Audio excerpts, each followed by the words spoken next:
Park স্ট্রিটে খুন করে ওড়িশাতে গা ঢাকা। হ্যাঁ, অভিযুক্তদের খোঁজে ওড়িশায় কলকাতা পুলিশ এবং হোটেলে জমা যে আধার কার্ড সেখানেও ওড়িশার ঠিকানা ছিল। আর খুনের পর ভিন রাজ্যে চলে গিয়েছিল কি তারা? এখনো পর্যন্ত পুলিশ কি অনুমান করছে, কি আপডেট পাওয়া যাচ্ছে? অমিত রয়েছে আমার সঙ্গে, আরো বিস্তারিত জানাতে পারবে।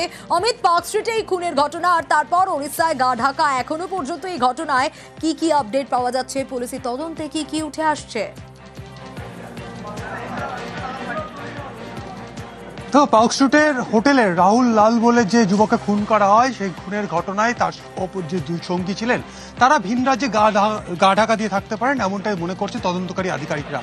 কি কারণে তারা ভিন রাজ্যে থাকতে পারেন বা তারা কেন ভিন রাজ্যের বাসিন্দা বলে মনে করা হচ্ছে, সেক্ষেত্রে পুলিশ সূত্র থেকে দাবি করা হচ্ছে যে হোটেল এবং হোটেল সংলগ্ন বিভিন্ন এলাকার যে ক্লোজ সার্কিট ক্যামেরা ফুটেজ ইতিমধ্যে পুলিশ হাতে পেয়েছে। তদন্তকারী আধিকারিকরা দাবি করছেন যে সেই ফুটেজে যে দুজনকে চিহ্নিত করা গিয়েছে বা যাদেরকে দেখা যাচ্ছে হোটেল থেকে বেরিয়ে যেতে বা ওই রাহুলের সঙ্গে হোটেলে আসতে, তারা ওই পার্ক স্ট্রিট বা সংলগ্ন এলাকায় তারা থাকতেন না বা তাদের আগে সেখানে দেখা যায়নি।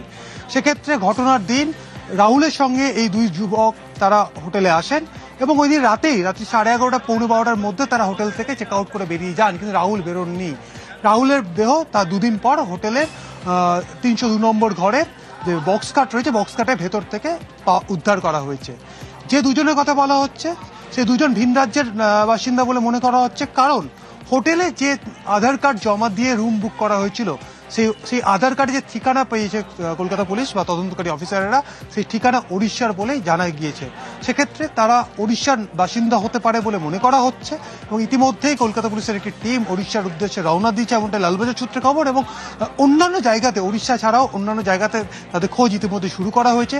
কলকাতায় বিভিন্ন জায়গায় তারা গা ঢাকা দিয়ে থাকতে পারে, সেক্ষেত্রে কলকাতাতেও তাদের কোথায় থাকতে পারে তার সন্ধান চালানো হচ্ছে। অন্যদিকে রাহুল লাল যার দেহ উদ্ধার হয়েছে, তার পরিবারের সদস্যদের সঙ্গে যোগাযোগ করে তাদের সঙ্গে কথা বলে রাহুলের গতিবিধি, রাহুলের পাস্ট ক্রাইম রেকর্ড বা রাহুল কাদের সঙ্গে মিশতেন বা যে দুজন সঙ্গীর কথা বলা হচ্ছে যাদেরকে ক্লোজের ক্যামেরা ফুটেজে দেখা গিয়েছে, তাদের দেখিয়ে চিহ্নিত করা বা তাদের চেনে কিনা সে বিষয়টি জানা, এটা যেমন জানার চেষ্টা করা হচ্ছে। অন্যদিকে রাহুলের পাস্ট ক্রাইম রেকর্ড ইতিমধ্যেই সামনে এসছে পুলিশের হাতে।